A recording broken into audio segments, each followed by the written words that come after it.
I've been unmasked.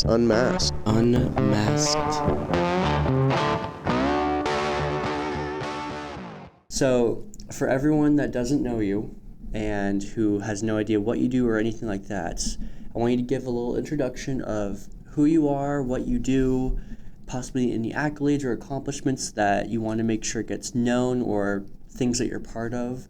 So go ahead and just kind of tell everybody about who you are. Yeah, so my name is Franchela Ulises. I am a stylist, I'm a model, I'm a mom of 3, and then I'm the founder of a community called Mujeres of All Shades. And it's all about women empowerment, diversity, inclusivity, and then also, just shedding some light on the fashion industry and how much diversity we do need within those areas. And yeah, I do a little bit of everything. Okay, so a lot of different hats there. Yes, a lot. All right.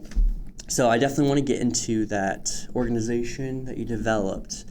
But first, I like to kind of get to know the person sitting with me, kind of get to know you as a human aside from all the things that you do. So one of the best ways I found to be able to do that is by just kind of going back in time a little bit, getting a little bit about your story. So however far back you're comfortable with going, whether it's from birth or even just 2 years ago, go ahead and just kind of go over some of the biggest events that have kind of shaped you into who you are and just kind of your overall story. So I was born in St. Thomas, Virgin Islands. So I'm an island girl. Okay. So being in the desert is definitely new to me. I've lived here for 10 years, but it takes time to get used to the weather. My parents are from Dominican Republic. My husband is from Dominican Republic, so I'm Afro-Latina, so I speak Spanish. That's my first language. Oh, wow. And yeah, I get that a lot. It's really surprising people when I say I'm Afro-Latina. And yeah, I was born to Dominican parents. I lived in New York for a little bit, and then I moved to Arizona. I've been here for about 10 years. I'm a mom of 3 girls. I have 3 girls, so my hands are full 24/7. They're involved in everything you can think about. They're girly girls, and my middle daughter, Allie, she's more athletic, so she loves everything sports. And yeah, I have a passion for fashion since I was a little girl.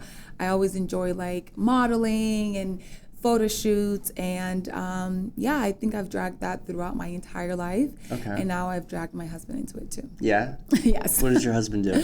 My husband he has a trucking business. Okay. So he does not like fashion that much. But he doesn't have a choice. I'm a fashionista, so he enjoys seeing me be a fashionista, but he likes doing other things. He's also a preacher. So he's an evangelist, yeah. And we travel to a lot of states, a lot of countries, talking about the Word of God. Wow. Okay, yeah. So there's a lot of different layers to you. I know, sorry. No need to apologize for that. That's incredible, the fact that you guys kind of have your toes in so many different things. So with all these different influences, especially with your daughters, what kind of influence do you think that they're taking on the most from everything? You know what? I think it's more with Mujeres of All Shades, my community. Yeah. I started Mujeres because I get the same reaction when I say I'm Afro-Latina, I speak Spanish, yo soy Dominicana. Everybody's just like, what? Oh my God. Everybody just passes out. So living here in Arizona, I didn't see much diversity when it came to Afro-Latinas, at least women who looked like me and spoke my same language. So I wanted to start something to represent women in that space. And my daughter's Afro-Latinas as well, and they go to school and they don't like speaking Spanish in school because everybody's like, girl, you speak Spanish? No, you don't. So I wanted to start that just to empower them and show them, but also I want them to see what diversity looks like. And that's why we have so many girls within our community that are so diverse. Gotcha. Okay. So I obviously see that this whole empowerment movement means a lot to you. I'm kind of curious where the root of this push or this kind of direction of wanting to be involved with the empowerment of women kind of came from. Was there a certain event that took place in your life, or was there a certain reason why you decided to pursue this? I think it's mainly the fact that women do so much. Women are superheroes, period. They do so much, and we wear so many hats. But although we do so much, we do have a lot of instances where we're not confident. Although we could be moms and wives and have multiple jobs, stay-at-home moms, we still, for some reason, are not confident enough in ourselves, and we don't believe in ourselves. We have a lot of issues when it comes to our bodies, the way we look, and society keeps telling us what we should look like and when and how. So that's why it was so deep for me seeing so many women in my life who are amazing, and I see them as incredible women. But when you talk to them, they're like, no, I'm not that good. So I'm not that powerful. So I wanted to start something to help them understand their value. Yeah.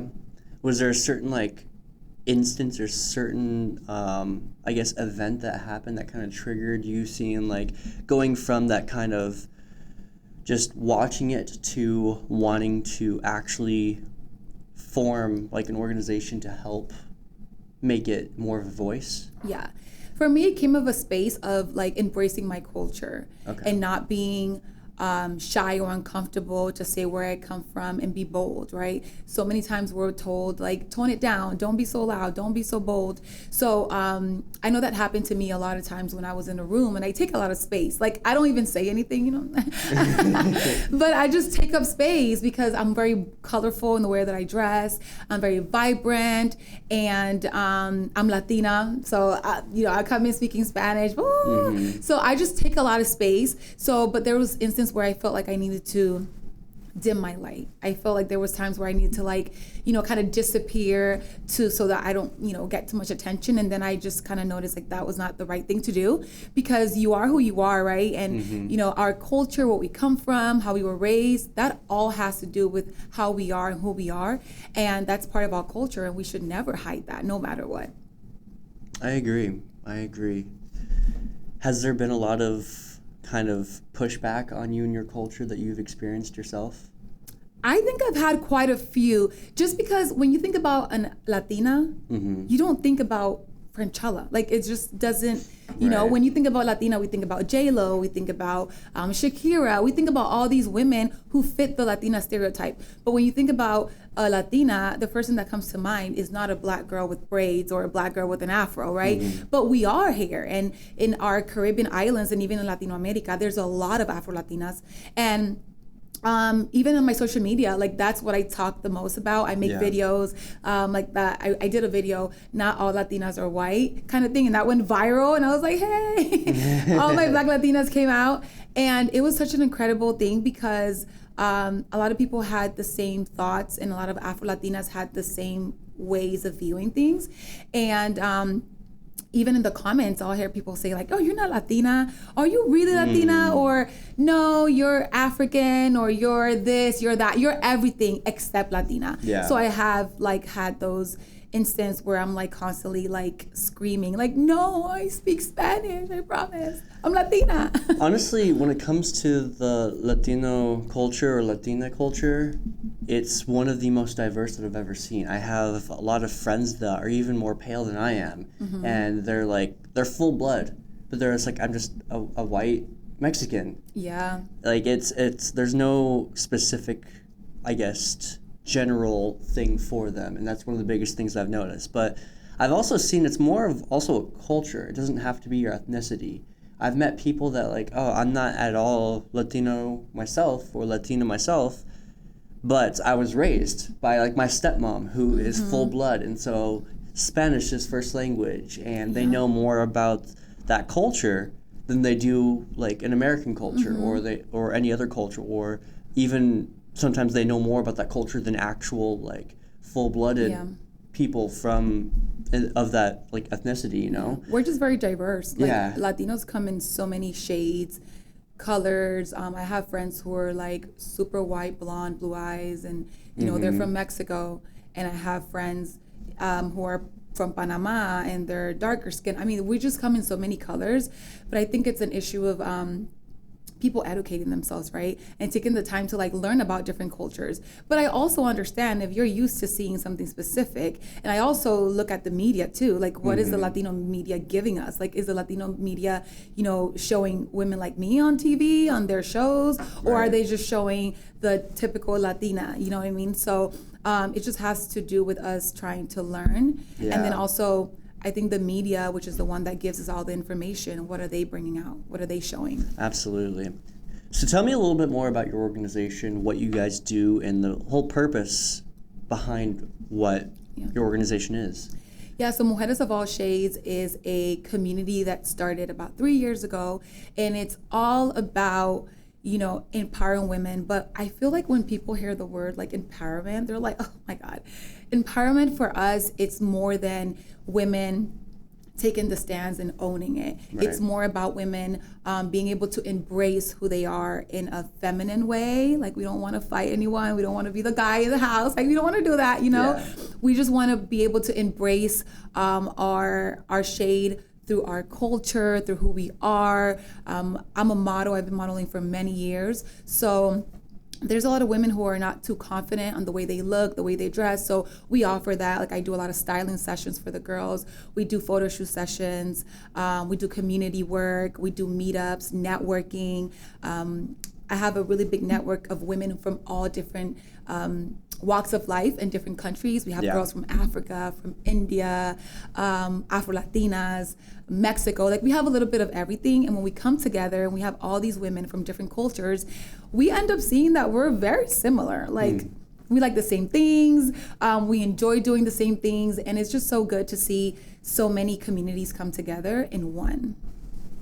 That's awesome. I kind of wish there was the same thing for like males in a way, but not the toxic way that you see. I mean, we can do like men of all shades. Yeah, that'd be awesome. Because I mean, I know that like when it comes to the world of feminism, there are obviously good and bad parts, and there's some women that like abuse the sense of feminism and like make it such a bad thing to where when you say something like when you're embracing the feminist type of ideal, some people are gonna look at you like, oh my God, stay away from her. Like, no, like she wants this, and it's like, well, not exactly. There's so many different shades to it, but the same thing when it comes to masculine type of stuff. Like, there's cliches of both. Like, when you think of a feminist, there could be some aspects of what you guys represent, but at the same time, there's always going to be those aspects of like, no, like men could go die in a hole and it's women for everything and all this kind of stuff. And it's like, I don't think you really understand what the whole point of actual feminism is at that point. Like, I'm not going to say at all I'm a professional in that realm, but even for like masculinity, like I've seen different types of changes in the idealistic form of what masculinity is. Meaning like, yes, it used to be a certain way, no emotion, brick wall, brick and mortar type of stuff, but then it's slowly kind of shifting into being a little bit more like, no, like, be vulnerable, have some emotion, be a human being. It's okay to do that. It's okay. And and this is what the same thing we want with Mujeres, because I know the word empowerment is just thrown out there like nothing.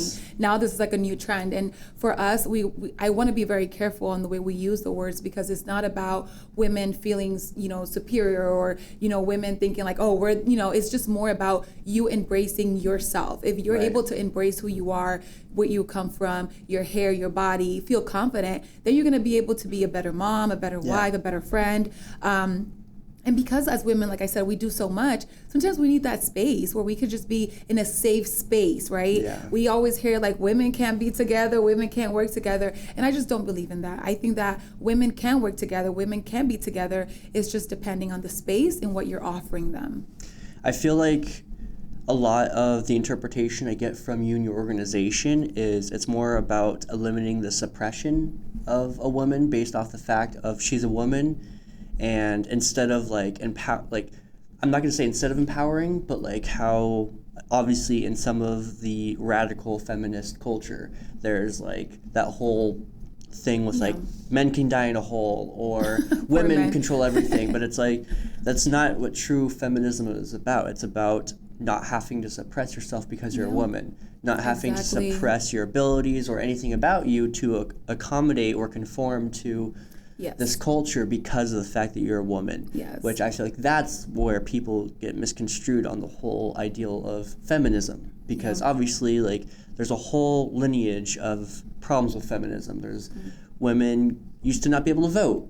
Women used to not be able to go to college. There used to not be such thing as women doctors or lawyers or anything like that. And obviously times have changed. And it's like that's where the feminisms come in, is the fact that we've kind of changed the society to empower some of those parts instead, you know? No, and it's also to know that we have the power to make a change. Like, we have the power. We make babies.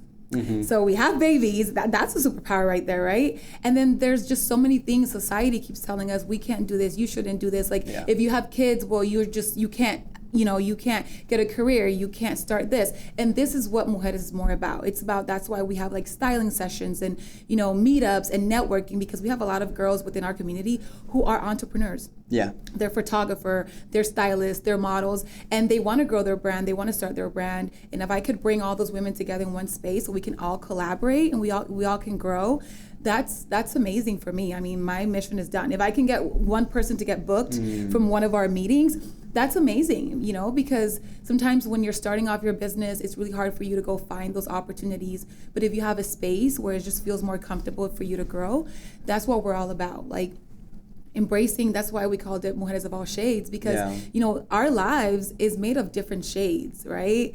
I mean, when you think about Mujeres of All Shades, you think about our skin color, because that's mainly one of our focus, is having women of all different skin tones. But the word shade means so much more.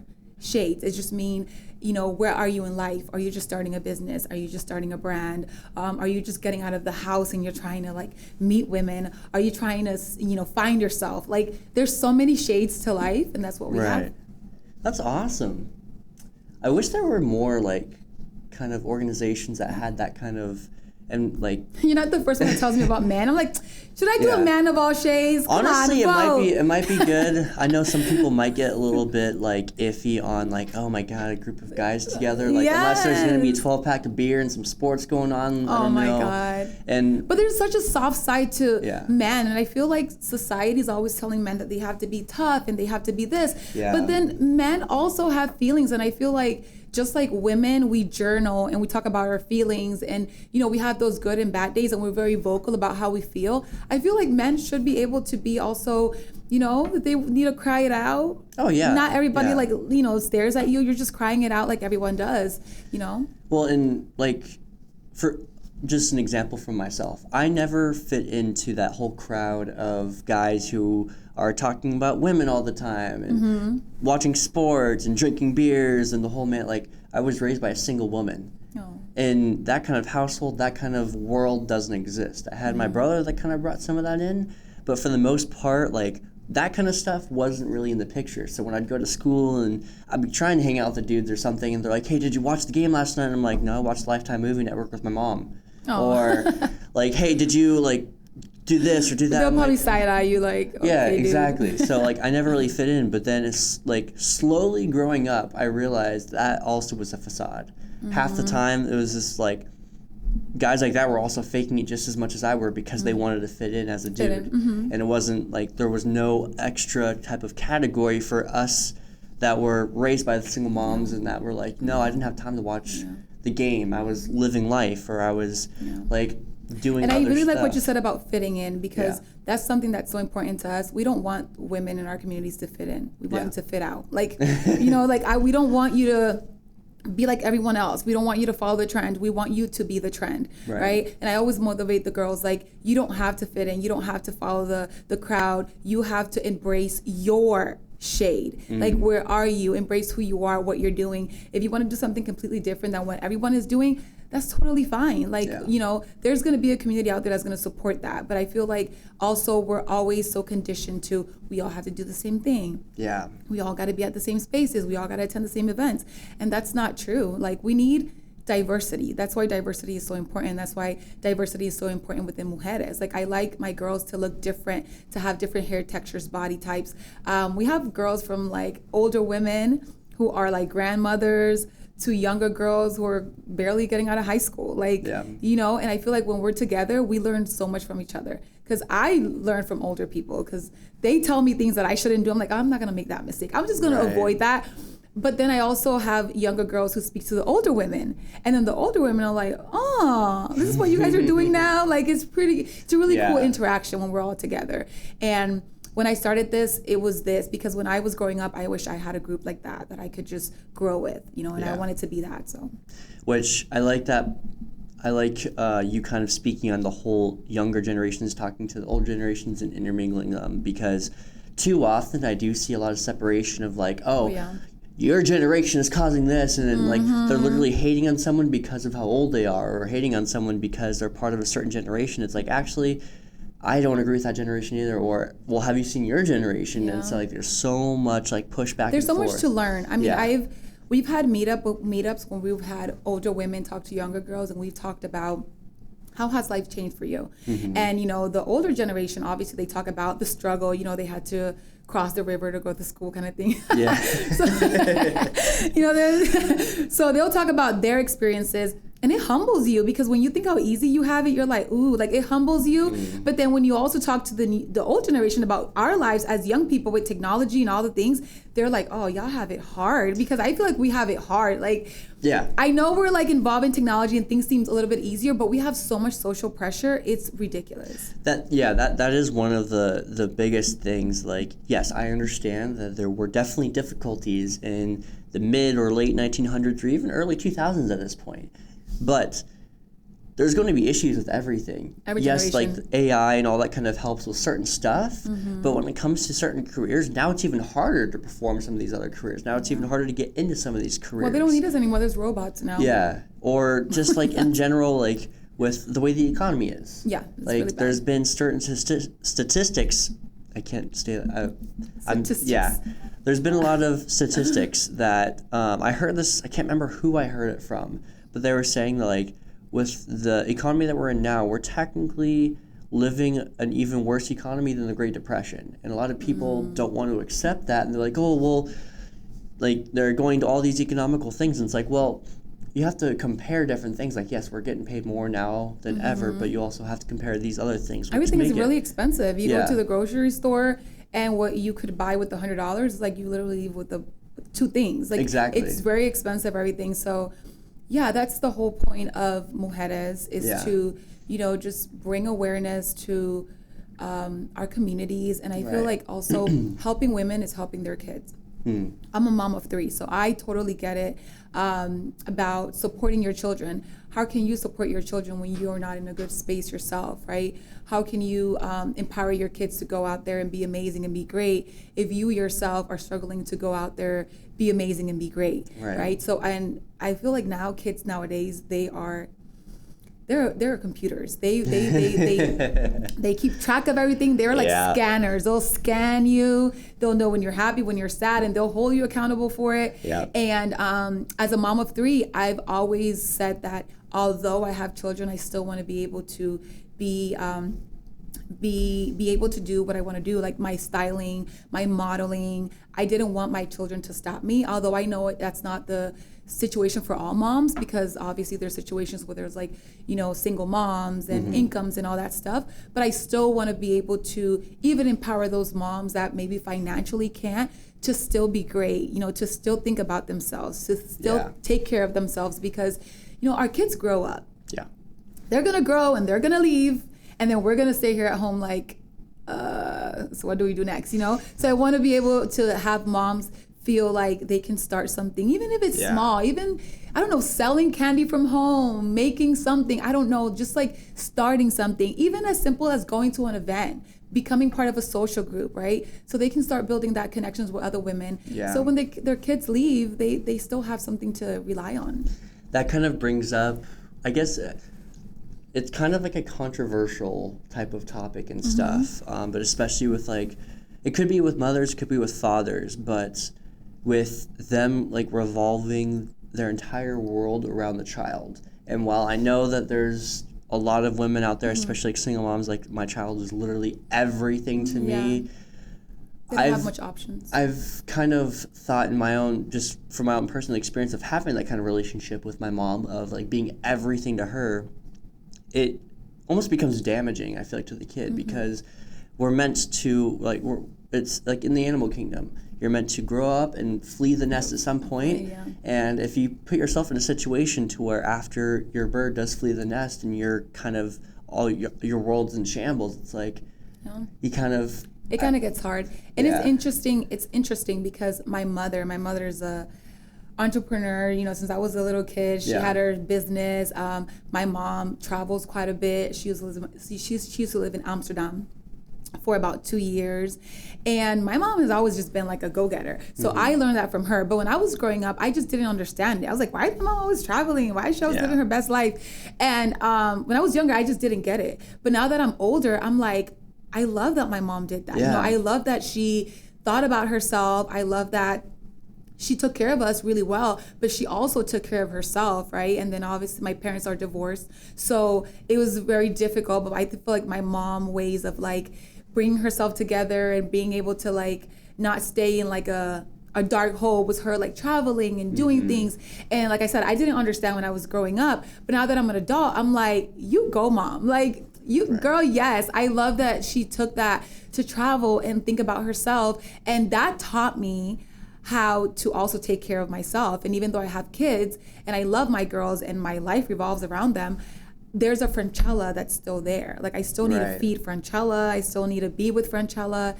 And I think that's why I've been able to be so successful and like, continue with my styling, my modeling, because I've been able to understand that my girls are important, my husband is important, but then I also count. I'm also important. Absolutely. And if I'm not good, nobody's good. It does kind of, so you might have a different opinion, obviously, being a mother yourself. I'm not a parent, so it's kind of hard for me to have a direct opinion on this, but it's just going based off of what I've learned and been through myself with having that kind of relationship with my mom, but having the whole, like, best friend type of thing with your parents. And I don't know, there's like certain boundaries that I think that parents especially need to learn, because it became almost too much of a social norm of the child to be the best friend to the parent. And while I have nothing against you ever being close to the child, by all means, like, yes, you're raising that child, be as close as possible, but at the same time,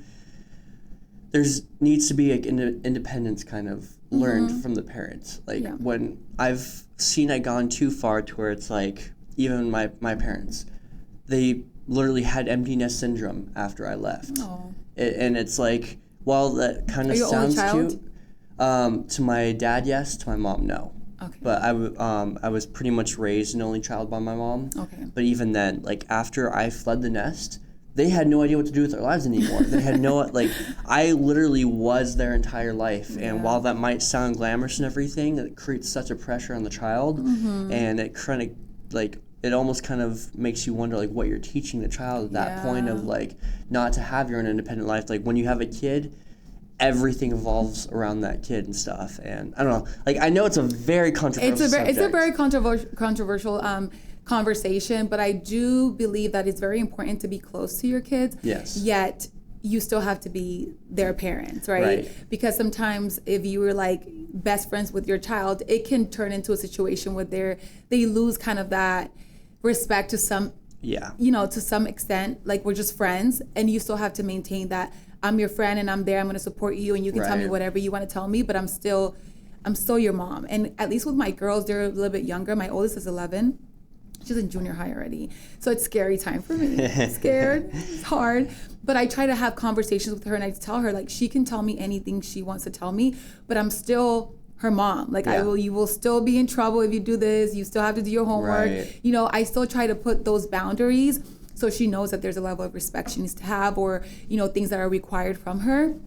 And like you mentioned, it's interesting you said that about, when, your kids leave the house and parents are like, so what do we do? That's one of the reasons why Mujeres is so important too, because it's like there's women out there that, they've been through things in life, and they have their child, and their child means the world to them, and they just build this even bigger connection with their child because that's all they have, or maybe they had issues in their marriage or they're divorced. So who else becomes that closer person to them? Their child. And they just forget about themselves. I feel like especially women, we forget about everything because we want to give our child everything. We want to be there for them. And we put I don't know if you seen like that viral video, like, I'm going to put me first. Gotta put me first, kind of thing, and we forget about ourselves. And then when our kids grow up and they leave the house, then we're just there like, what are we gonna do? And like you said, it also causes some type of pressure on the child, because they're like, well, my mom, never worked, or like out of the house, or my mom never did this and that. So now that I leave, like, I'm all she has. Yes. Yeah. My girls are very involved in my life. Like, it's hilarious. I was doing a self-tape today and they were there with me, and I was like showing them the videos, like, what do you think? Tell me, like, rate me, like, which one do you like? Heart me. And my daughter, my oldest, I was like, oh my God, Mom. But she's involved in my styling. I bring her to my Mujeres events, and they know that I'm really involved in my community, and that I have things that I do in my community that I love to do. And I make sure they know that, because that also shows them, like, my mom has other things that she does. Yeah. Not only us all the time. Yeah, they don't have to leave the nest being like, oh my gosh, like, what is my mom gonna do? Like, because that was like my thing after leaving the nest was, I'm leaving my mom high and dry now. Like, I have to do something to cater to her life to make sure that she's okay, instead of being an independent adult myself and doing this. So it's like, well, let me just tell you, moms are just moms. Yes. Like, moms are gonna be moms, and we just love unconditionally. When they say, if you look in the dictionary, you look for unconditional love, you're gonna see a photo of a mom. We just love so much. And imagine if we love our friends and our families. Imagine how much more we love our children. Right. And you guys will never grow up. Like, it is what it is. Like, you could be 50 years old and your mom is always gonna see you as like a 3-year-old and it's gonna be really hard for them to let go. And it's just in our nature to love our kids forever. My mom doesn't live here. She lives in St. Thomas. My dad does as well. And till this day, like, when I'm gonna make big decisions, I call my mom. Like, I just call her. I'm like, hey, Mom, I'm gonna do this. Even when I'm travel out of state, I call my mom. Like, hey, Mom. I don't ask her, like, can I go? But like, but I tell her, like, hey, Mom, I'm gonna be out of state. And just, and even sometimes if I go out of state and I don't tell her and she sees a photo on Instagram, she'll call me and be like, where are you? You're not in Arizona. I'm like, no, I'm in LA. She's like, well, you didn't text me. I'm like, I'm sorry, Mom. And, and I just let her be, because what can we do? That's what makes them feel good, right? It makes them feel good to be respected. And even though we leave our houses and we leave the nest, they still want that, like, confirmation that you remember them, that you think about them, that you take them into consideration. So it's just like, moms are gonna be moms. Yeah. It's funny you mentioned the whole thing with the traveling too, because that was the weirdest kind of transition into quote unquote adult life, is being able to travel without like immediately notifying or asking a parent. Because I remember, like, I went with some friends to a whole nother state across the country, and the first thing that hit my mind was like, I don't have to ask my mom to do this, or I don't feels have to, weird. Yeah, like, it almost feels like, oh wow, I'm just doing this because I can. I'm just independent. I'm like just an adult. It was like the weirdest feeling ever. It's very hard. I even tell my dad too. Whenever I travel out of state, it's just like a respect kind of thing. It's like courtesy kind of thing. Even though I'm an adult, I still want them to know that I still respect them, and I still want them to know where I'm at. And even just for safety reasons. Yeah. Your parents might think that you're home, and you might just be, I don't know, in another country. And I mean, that I as a mom, I would freak out if my daughter doesn't tell me she's like going across, the states or whatever. So it's just like courtesy. And I think, children, kids and adults, we just still need to give that courtesy to our parents, because I know there's like tough relationships between daughters and parents sometimes, but at the end of the day, they mean well. They just love you a lot. And they're never gonna let go. So I wish I could tell you, like, no, it's gonna start getting better now. The older you get, the more they love you. Yeah, absolutely. So with your profile and stuff, you've amassed quite a following on social media. I can only imagine, first of all, how like your kids must react, because I know that social media is definitely more geared towards like younger generations. Not to like say anything about age, but like it's definitely geared towards like the teens and like maybe early 20s and stuff. Like I'm already starting to like age out of some of the stuff. Yeah. But was it ever kind of like your intention to grow such a mass audience on social media? No. I mean, I love the power of social media where you can share your message to like a lot of people at the same time. So there is like value in it.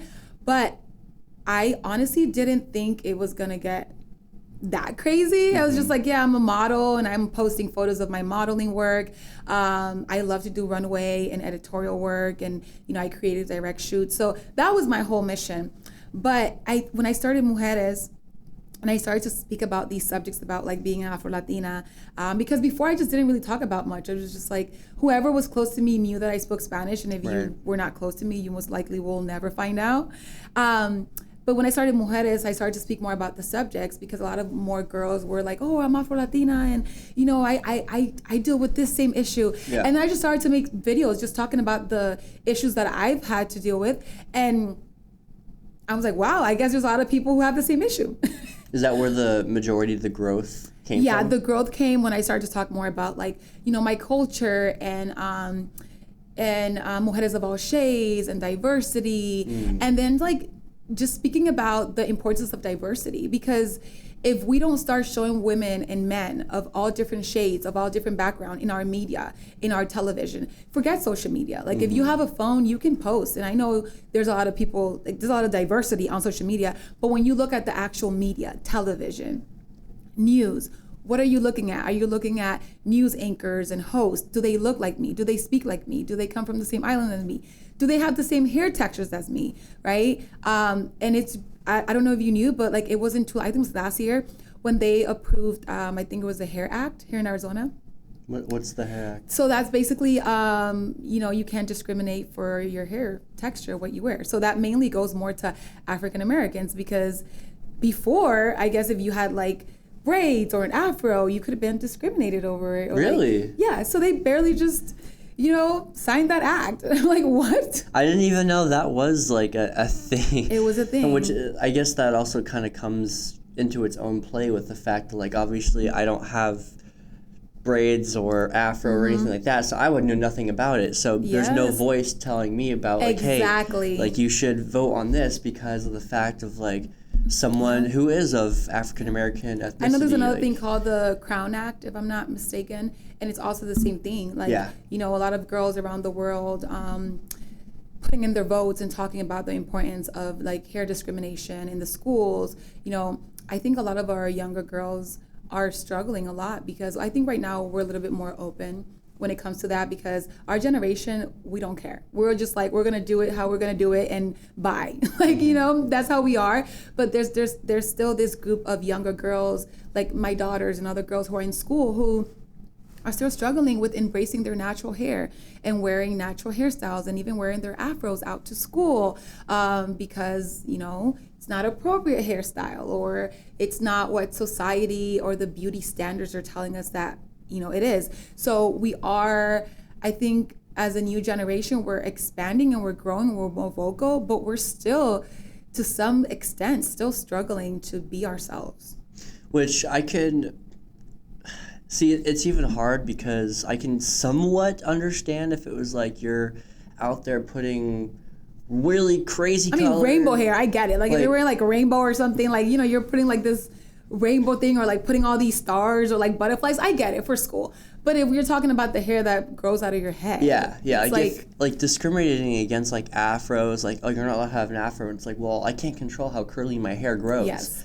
Or something along those lines. Like even with having colored hair, like I colored my hair in high school, I didn't give a shit. Nobody came up to me and was like, hey, I didn't even know that people were being discriminated for hair color until I had women coming up to me like, yeah, I want to dye my hair green. I'm like, well, why don't you? And they're like, well, my job doesn't let me. And I'm like, well, then go fuck themselves. Just do it. I mean, if someone has a problem, I mean, that's why I'm super glad that like we're starting to get into a society that is allowing you more to accepting, and there's a lot of movement too. Like our generation, like we'll start a movement for everything. Don't play. Yeah. We will start a movement for everything. Like every little thing, any little thing, the smallest thing, we're gonna start a movement, and people are gonna follow. So it's beautiful now to see because there's so many communities. There's a lot of communities that I'm a part of and that I follow who are, Black communities, Black girl power, communities that are specifically for girls of curly hair. There's a lot of curly hair movement now. So a lot of girls are feeling more empowered and feeling more comfortable to be able to wear their natural hair. A lot of news anchors now, they're wearing their curly hair to work now on TV. So it's just beautiful to see. Once you start seeing that in bigger platforms, it just gives you the comfort. When I started to model back in the days, I was 16 in St. Thomas, all I really had to look for was like Naomi Campbell and Tyra Banks. Yeah. That's all I really saw. So, but I didn't see much girls that looked like me on magazines, on news articles, like there weren't any. So for me, it was like, can I make it? Can I do it? Is it possible? Will I get the opportunities? And now that we have so much diversity and so much Black models and so much afros, and it's just like now you feel a little more comfortable and confident knowing that I could do that too.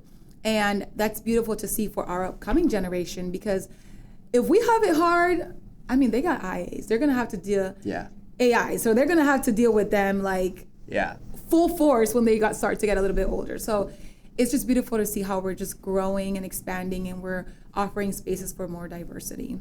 And I know a lot of the kind of, I guess you could say, judgment towards what is quote unquote professional, because that's what they're all trying to go for, is this professional look. Yeah. And I'm so glad it's changing, especially in what's considered more professional careers. Like I was in finance for a long time. When you think of a guy in finance or think of someone in finance, you're thinking button up, clean cut, like the whole thing. And well, yes, like I fully agree that having like a button up shirt and some slacks and stuff, that is part of the work. But at the same time, I know 10, 15 years ago, you couldn't have piercings, you couldn't have tattoos or anything. And I'm like, well, I mean, I got this when I was 18. What am I supposed to do with it now? Am I supposed to just get lasered off for this $20 an hour job? And that was one of the awesome things that, like, slowly I was able to start rolling up my sleeve. I didn't have to, like, keep my sleeves down on a hot day just because I had tattoos on my arm.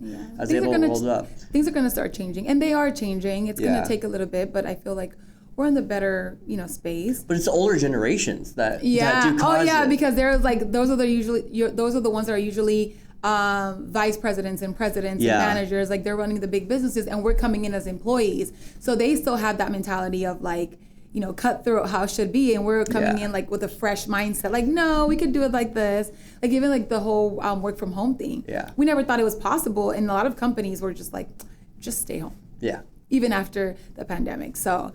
Diversity is such an important thing, and I speak about it so much because I feel like if we don't have a diverse society in each space, we're always going to be in the same situation. Even for me, diversity within fashion is priority. Like for me, being a model for so many years and being a stylist and seeing the things that happens on the fashion shows, on the runways, and it's very important to see diversity. Women who are regular size, if you think about it, like the regular woman size is 10. Yeah. So just having more diversity, having women of all different shades and hair textures and body types on the runway, it's going to also motivate our new generation to know that they could do it too.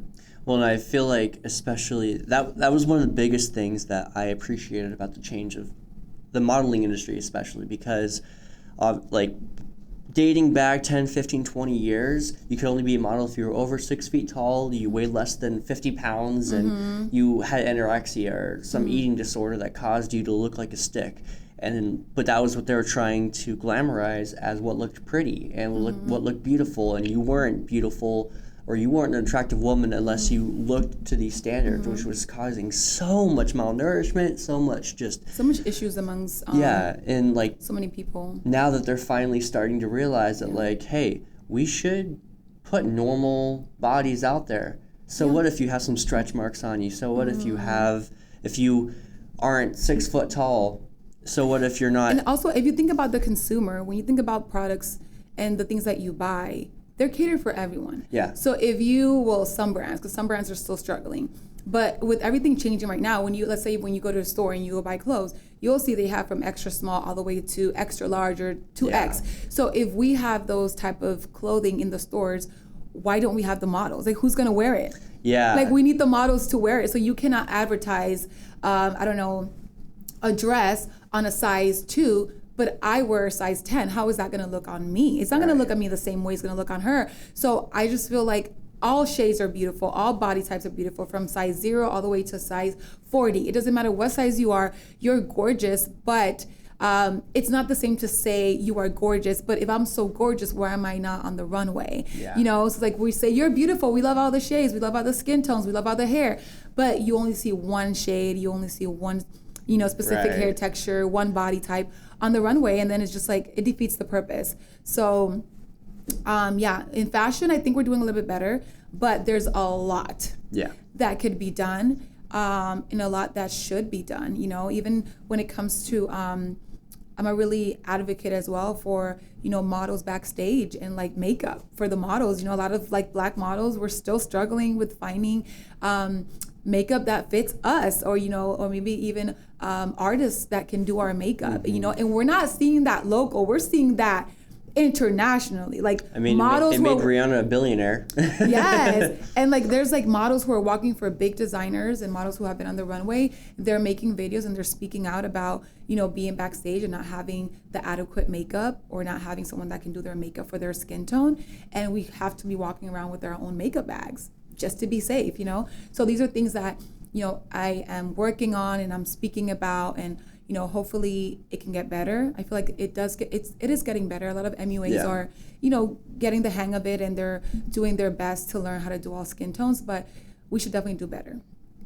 I agree. I agree completely. And even if I'm not like in the cosmetic industry or anything, I mean, if you just look at the world, there's not just one shade in the world. So when you're making cosmetics for just more pale type of skin tones or whatever you call it, I don't know what you would call it, but if you're just doing that, then you are eliminating an entire shade on the palette. It's like, okay, and especially in today's world, the more we get into diversifying modeling and stuff into allowing these other shades, it's like these makeup companies have to learn how to keep up with the times. Like, oh, well, there's Black models now, there's all these like different complexions that are on the runway. It's not just this certain complexion. Not just it's, and also like, I feel like the cosmetic brands, they're doing a little bit better. They're getting the hang of it. I mean, Rihanna was like, okay, y'all don't want to do it, she snatched everything. She's like, I'll do it. Yeah. But I also feel like it's also, like you said, now that we have more diversity within our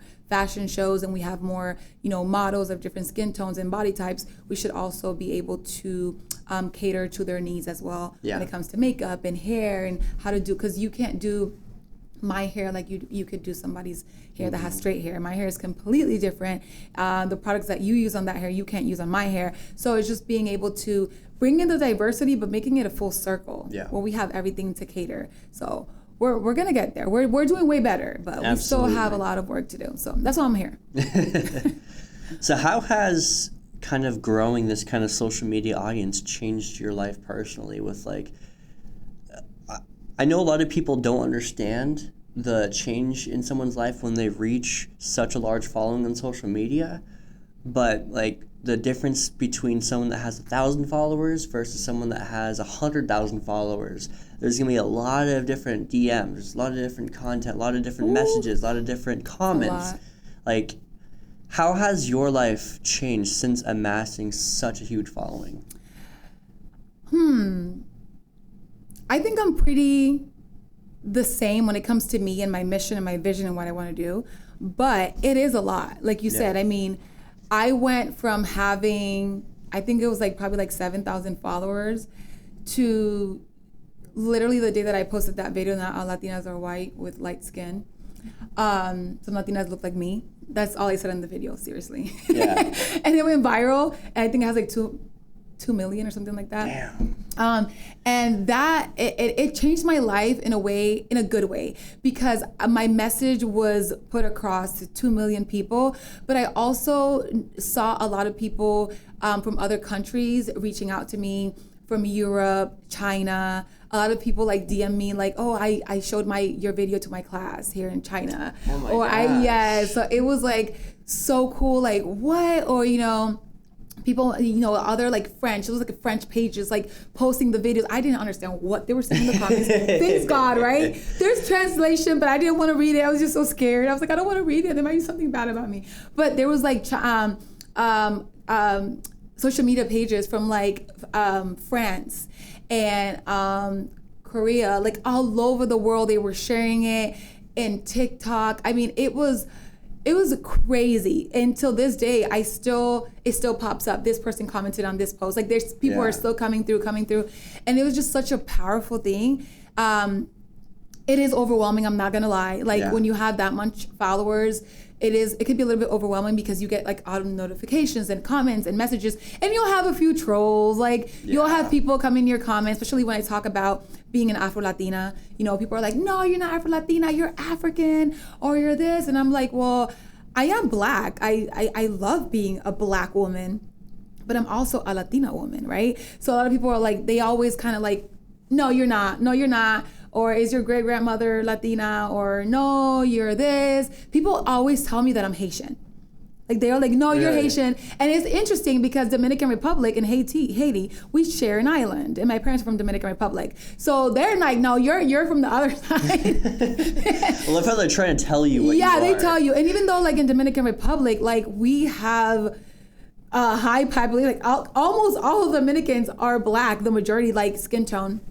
And it's interesting, but it's been an amazing, interesting thing to grow. And it's also really funny because my daughters, their teachers have seen my videos. So they're always like, Mom, like, oh my God, my teacher told me if that's your mom. Or my daughter, Allie, she gets upset because she'll, like, I've done a lot of magazines. I've been in a lot of magazines. So I always print my magazines. So, for show and tell, she'll always take her magazines. I'm like, that's my mom. And they're like, no, that's not your mom, you're lying. And she gets so upset. She's like, that's my mom.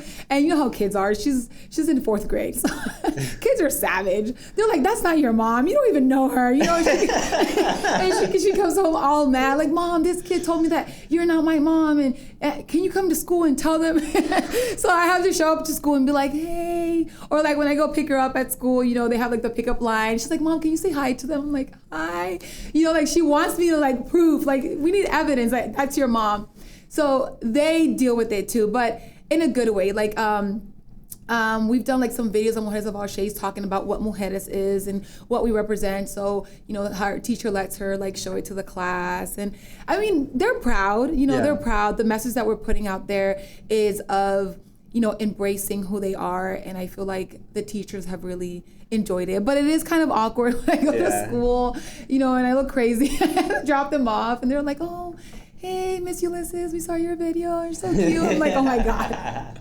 I'm like, why are you guys following me? So it's interesting. But I mean, overall, I just throw away the negative and I just keep the positive.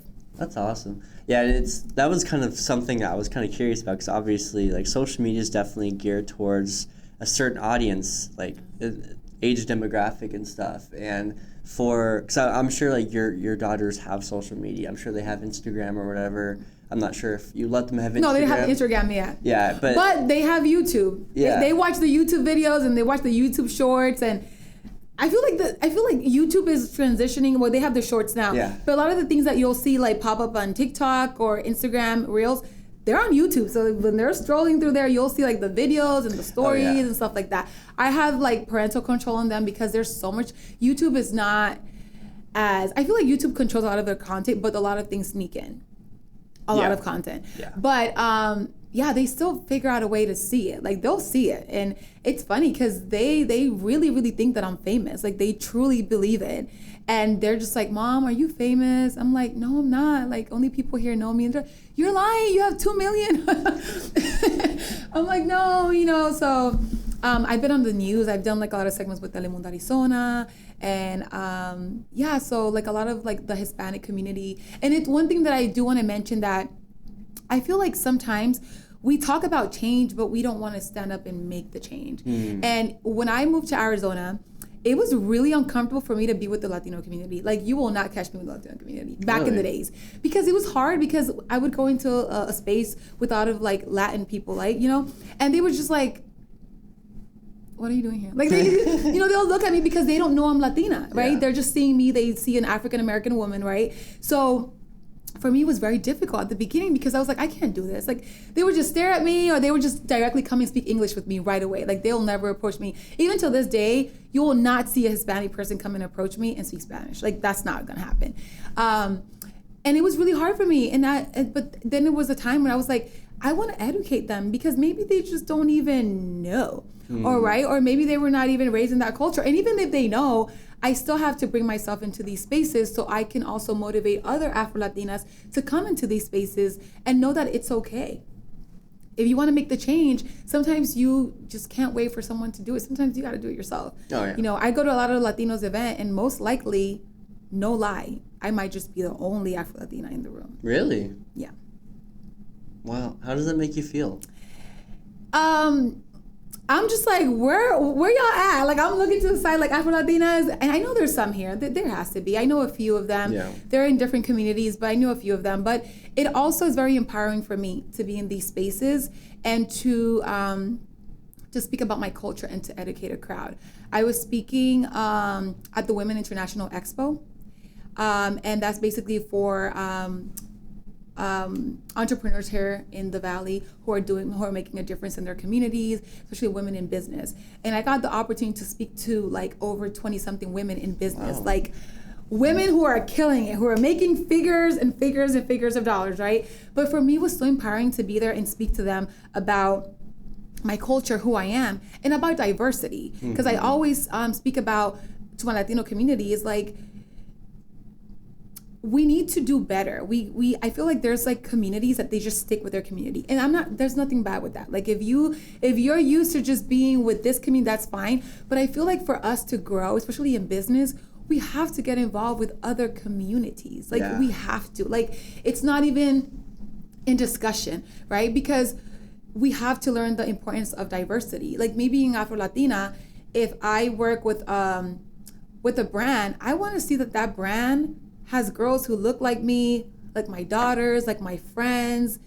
I want to be able to see that. And sometimes we just don't know how to do it. I mean, we just don't know how to like go to another community and be like, hey, can I work with you? Because it's awkward. But that's why Mujeres of All Shades is there, because that's why it was built, right? So that you don't have to do it. Right. I'll do the event, you just show up. And you're going to find a lot of girls of different shades. There's no excuse. Which communities do you think have the most separation that you think should be more combined together? Separation? Like, is there a specific community, like, are there specific communities off the top of your head that you can think of that need this kind of combination to work together? You know what? I think there's a little bit like in all communities. I feel like there's communities that are a little bit more cultural based. And I get it, because there's communities that it's just culture. That's how they are. You're not supposed to get out of there. You know, you're not supposed to be around other people. You're not supposed to marry out of your race. So I get it. But I feel like right now what I've been seeing a little bit more is with our Latino community. Latino community, they're very tight. Like, they will stick together till the end. But I feel like there's still a disconnect within what Latino should look like and the Afro-Latino community. Right? Because at the same time, we're Latino. Like, we're literally from the same country. Like, we're literally, you can find a girl that's white with blue eyes that's from Dominican Republic, and you can find a girl with an afro, you know, dark, like super dark skin, and she's Dominican as well. So that's where I feel like the disconnect might be a little bit. But I feel like with social media and like the Afro-Latino movement, because that wasn't a thing back in the days. Like, Afro-Latinos is something that just barely started a few years ago, where I feel like the Latin women or Latin men, they just didn't know how to explain who they were.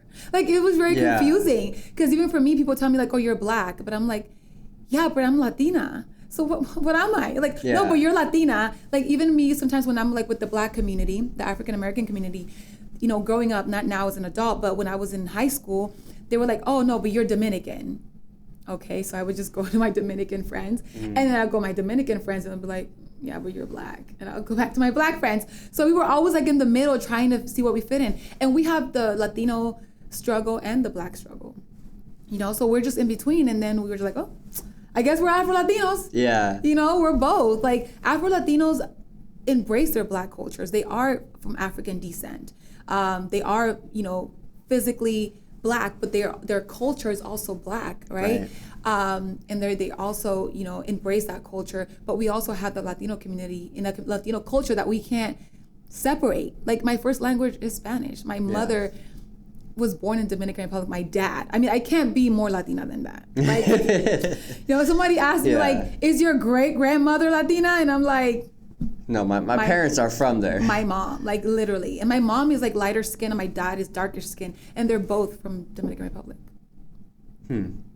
Which, it's interesting. Like, I just find it fascinating with this, because this is also stuff that, like, because I have no relation to, like, the Afro-Latino or Afro-Latino culture, it's not even an issue that I even knew about until now, because it's like there is so much like separation in like people of certain cultures or ethnicities or anything sticking to each other, like you'll like, and it's not to say anything racist or anything like that, but you'll typically see like African Americans hanging out with African Americans and white people hanging out with white people. Like, yes, there's definitely a lot of groups that have a lot of, like, I have friends that are Black, white, Asian, Mexican and stuff myself, but typically, like, you go to certain places and you see like, a group of people hanging out, there's generally a certain and you know type. what, it's the same thing I said before, is like our new generation, we're open to so much more.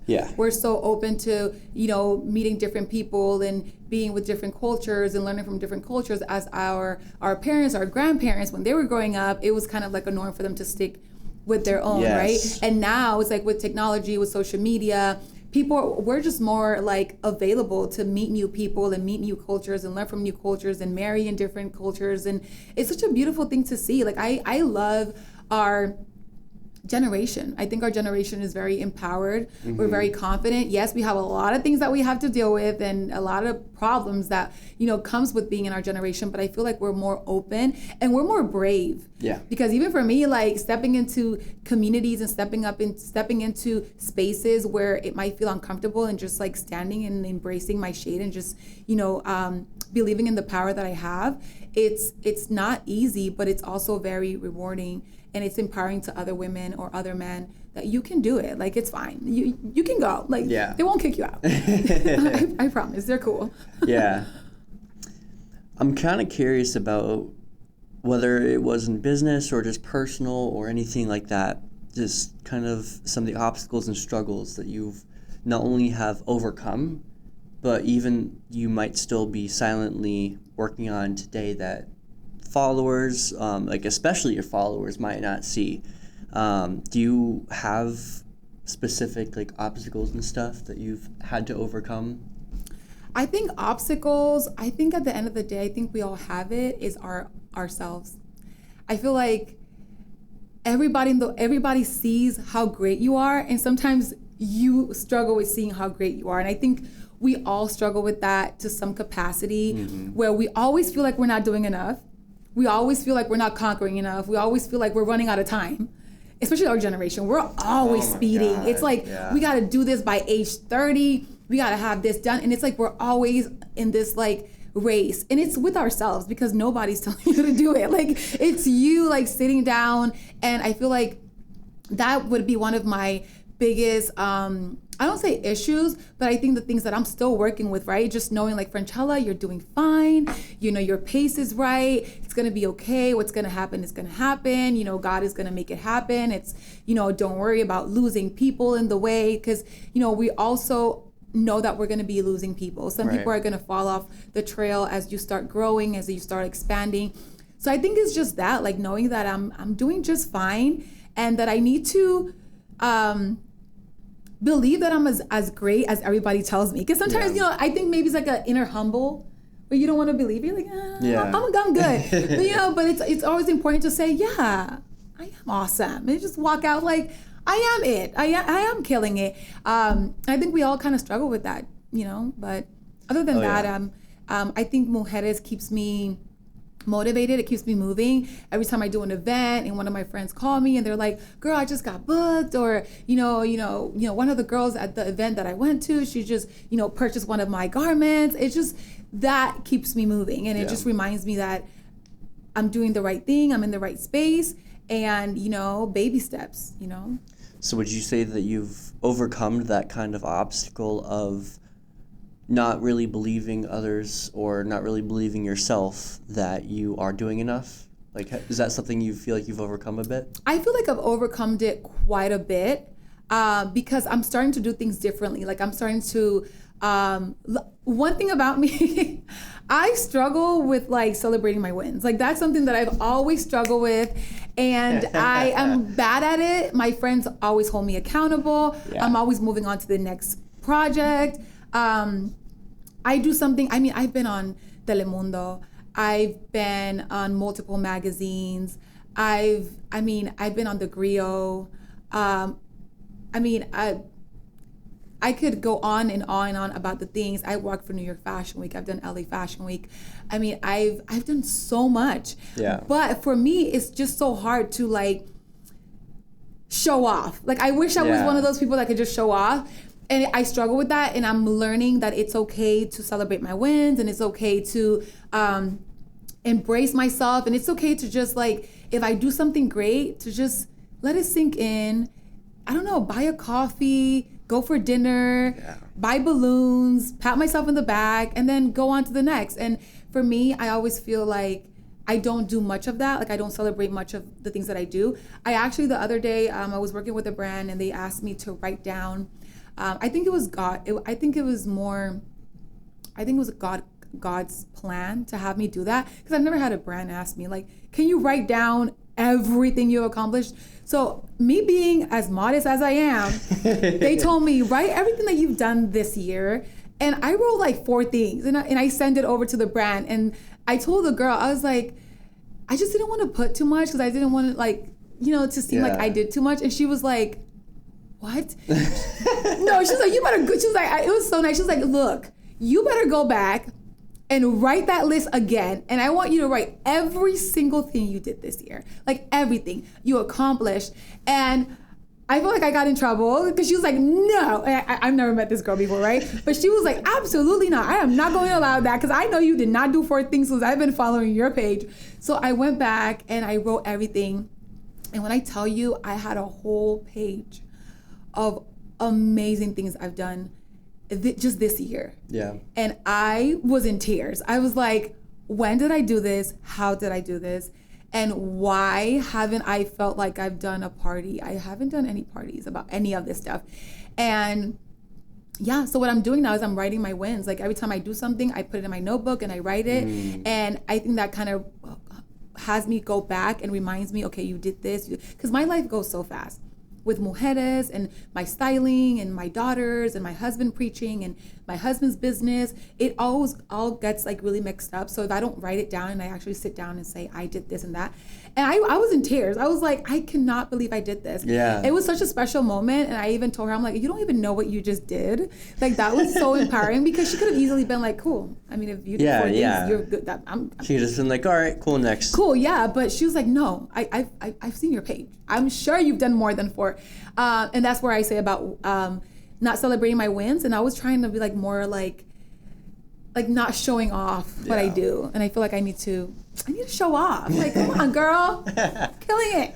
That's honestly been a huge issue for myself as well. Like, I started my first company when I was 18, and one of the biggest things that like everyone around me will say is like, you need to give yourself more grace. Yeah. Like, I have always been my own worst critic, and for a while I thought it was an amazing thing. I thought it was a good thing to be like that's what powers the success. But then there's been too many blurred lines between like, okay, well, yes, you need to learn how to celebrate your wins, or you're never going to be happy with yourself. You're never going to feel like that you've accomplished anything.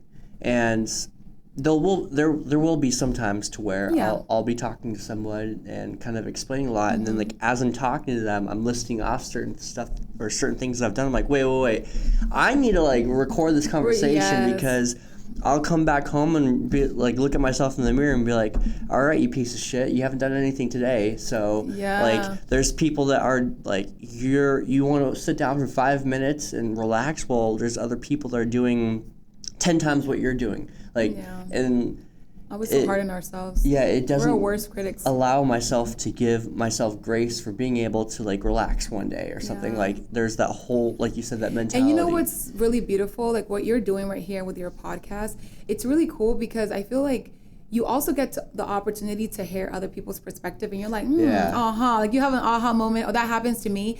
And I feel like going back with Mujeres of All Shades, I've grown so much through community. Like the girls, they grow through what they're doing, but they don't have a clue that I'm growing through them, right? Because even going back to celebrating my wins, I'm always telling the girls, you guys better celebrate. We better get some cake. And then I'm over here like,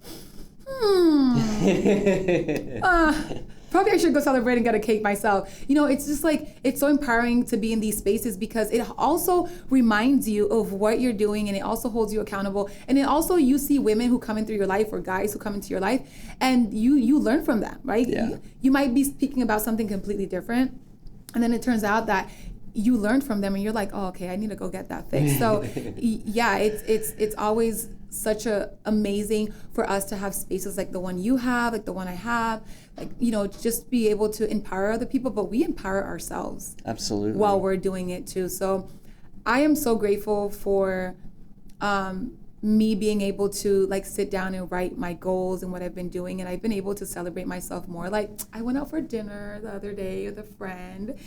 I was like, I'm gonna celebrate. I'm just gonna go out for dinner, and it feels so good. Yeah, it felt good to just be like, okay, I did this, I accomplished, and I'm gonna go celebrate.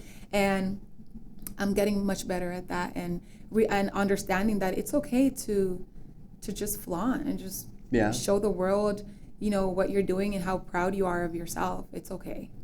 So typically when you realize that you do need to celebrate or you do want to celebrate, what does that look like for you? For me, it's being with my girls, being with my husband and my friends. But I've noticed that the most important thing is just like being with me. It's just like, you know, just chilling, like even being like laid back, not working, right? Because I'm always on my phone working on something. It's just like me being, you know, relaxed in my office, chilling. I love prayer. I love my Bible. That's my favorite book. I love the Bible. I love reading.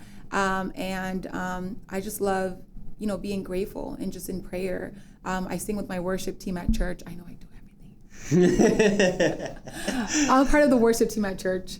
So that's where I find my most, you know, happy place. Gratitude is very important for me. I feel like there's something so special about being grateful. Yeah. Not only with the people around you, your friends, people who open doors, people who help you, people who guide you, but also being grateful with God. Because, I mean, if it wasn't for him, I don't know. Yeah. I don't know. Absolutely. Which I like your different process for celebrating and stuff, because too many people immediately, like, when they're like, oh, we need to celebrate, it's going to a nightclub or popping alcohol bottles of champagne and like going to Vegas or like, you know, like typical things for celebration. And they don't think that like celebration doesn't have to be going to the nightclub and shaking your ass and stuff, or it doesn't have to, like, it could be something as simple as taking a bubble bath for the night, not being on your phone and being able to sit back and with your family. Or I think that's the best celebration. The best celebration is when you actually have that time to be in tune with yourself, to listen to yourself. We're going so fast all the time that we don't hear that inner voice. We don't hear when God is speaking to us because we're going too fast. When I celebrate, when I do something great, first of all, I'm getting better at writing it down, but I just sit there and I'm like, damn, I did really good. Yeah. I just talk to myself. Like, it's kind of weird. Like sitting there soaking it in. I just talk to myself. I'm like, you did so good today, girl. And I just, you know, I start, you know, thinking about the things that I did. How was it impactful? Even after an event that I do with Mujeres, I reach out to the girls. Like, did you like it? Like, did you connect with anyone? And then they give me feedback, and I'm like, oh, I did so good. Like, that's my way of celebrating, you know. And obviously, you know, going out with my close friends, you know, getting brunch, getting some coffee, and just chilling and just talking. Even just being like, you don't have to be spending a bunch of money gambling and all that. Like, no, it's like even something. There's no fulfillment just like, in that. That's temporary. Like that's kind of the fulfillment that you have for a second. You know, you feel good for that moment, but once you go home, you're like, you have to find what actually hits that fulfillment button for you. And like whether because everybody feels different. Yeah, and that's the thing is like it's not a one size fits all type of thing for celebrating or making yourself feel. It's the same thing when I think of decompression. Like everyone needs to figure out their own way to decompress because too many people think that going home and scrolling through TikTok is what decompression looks like. It's like, well, no. Psychologically, you're still stimulating your brain with these videos and stuff. Mm-hmm. It's not actually allowing you to do this, but being able to sometimes do some meditation or sitting in the bubble bath or sitting and with your family watching a movie that's not like those kinds of things are what actual decompression is. Not just like, oh, I need to decompress for a little bit. Let me scroll through social media, rile my brain back up with whatever bullshit news is in there and stuff, or like, I'm going to celebrate. Cool. What is that going to look like? Are you going to throw a giant party at your house? No, I'm just going to like go out to dinner with a couple friends and then come back and hang out with my kids. That's my celebration. And like some people are going to look at you like, where's the fun and stuff? Like have some fun for me. Like, that is fucking fun to me. That is what the fun is to me. Like I don't need to go and have this crazy like, especially in I feel like your early 20s, it's expected that like when you're going to celebrate, people expect you to like throw giant ragers and all that. And for me, one of my first companies was an entertainment company doing promotional stuff for nightclubs. For me, I was in nightclubbing anywhere from like 18 to 20. Like I spent 2 years every other weekend at a nightclub for 6 hours a night doing that. Oh, wow. I'm burned out from nightclubs. I don't want to start like it's not fun for me to go to a nightclub and do all that. I think it's also where you're at in life too. Yeah. And where your life is taking you. Because I've always, I'm a Christian, so the way that I see life and the way that I carry myself and the things that I do, it's not what like other, girls my age or in my phase will do. And I find satisfaction in just being home with my family, with my kids, and I also feel like you'll burn stages in life. Like you're done with some things. You're like, okay, no, I'm older now. Right. You start getting, you start thinking about goals, and you want to start a business, and you start thinking about finances, and you live alone. Now you have a mortgage. Now you have car payments. And your life just starts to shift, and you start to think differently, and you want to see yourself in a different light, because obviously if you're starting a brand and you're starting a business, you can't be doing the things you were doing when you had no responsibility. So it's just depending on where you're at in life. Absolutely. There's one final question that I ask people. It's turned into like a little tradition on here just because of how diverse the answers can be depending on where you are in your life, different experiences that you've had in your life. So we'll go ahead and do that, and then we'll wrap everything up because I've kept you for way too long already. It's been good. For you, what is your definition of success? What is success to you? For me, it's happiness. For me, success is when you are truly happy with what you're doing and where you're at.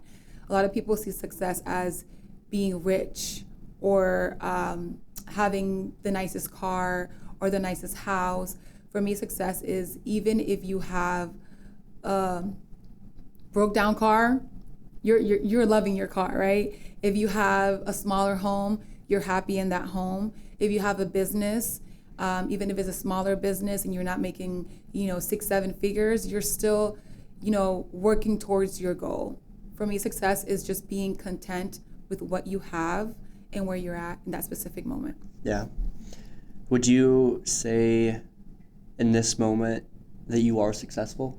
I feel like I'm mega successful. Yeah. I feel like I don't give myself as much credit as I should, but I think I've been able to accomplish a lot, not only as a model, but also as a stylist, because I wear so many hats, and it's really hard to be able to be like, either you're a model or you're a stylist or you're a creative director or you have a business. Like choose, right? Yeah. You pick. Right. And I feel like I've been able to be successful in all of those areas. And yeah, I feel like I've been really successful. in my business as an entrepreneur, but also as a mom, as a wife, and accomplishing dreams. I just bought my first home in Dominican Republic. Wow, congratulations. Yes, it's my dream home. I miss it. I wish I could just be there like every day, but I can't go every day. But my husband and I just bought our first house in Dominican Republic, and I feel like success is just, it's there. Sometimes we don't see it. Sometimes we think it should be different, but just being able to accomplish one dream is success, yeah. That's awesome. Well, Franchela, thank you so much for coming on and sharing so much wisdom about this industry that definitely needs a lot more of a voice on. A lot of the stuff that you stand up for and a lot of the things that you voice needs a louder voice. And hopefully in our society we start working towards making that voice louder and spreading it across and just making an overall better place with what your company is doing and everything that you stand for. So thank you again. It really means a lot for you to be able to come on and kind of show my audience that there is a voice out here for something like that, and hopefully they don't feel as alone as they possibly did before, that you're able to kind of fill that void of them knowing that there's someone out here fighting for something that they could only imagine fighting for if they aren't already. Yeah. So it does truly mean a lot. Is there anything that we didn't touch on that you definitely want to make sure gets noted, or any questions that didn't get answered, or anything that you want to shout out? No, I think we covered everything. It's mainly just letting women know that we are capable, and men as well, that we are capable. We have what it takes. Let's not let society and what the world is telling us, bring us down, because it will bring you down. You could be doing amazing, and then all of a sudden you see something and you compare yourself to that something, and then you lose focus of what you're doing. So we're all, in this race together. We're all in different spaces. We're all going in different speeds, but I feel like we're all going in the same direction. We all want to be successful. We all want to live good, right? We all want to have, maybe some of us, maybe others don't, but we all want to have a family, stability. It's just that we all are doing it in a different way. But at the end of the day, it's full circle. To my young audience, to don't let social media, consume you and tell you who you should be and how you should be. You have your identity, and you know who you are in Christ. And there's so much that the world has to offer, but there's only one truth: is that we were created.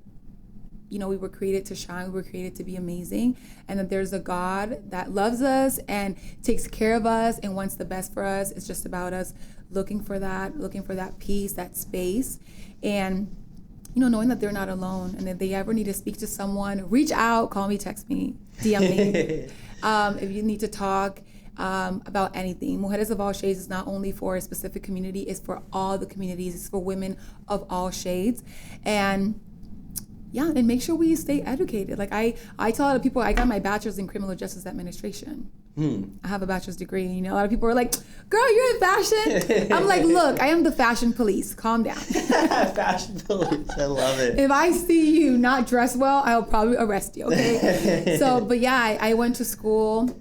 I got my bachelor's in criminal justice administration, and it's something that I don't regret having.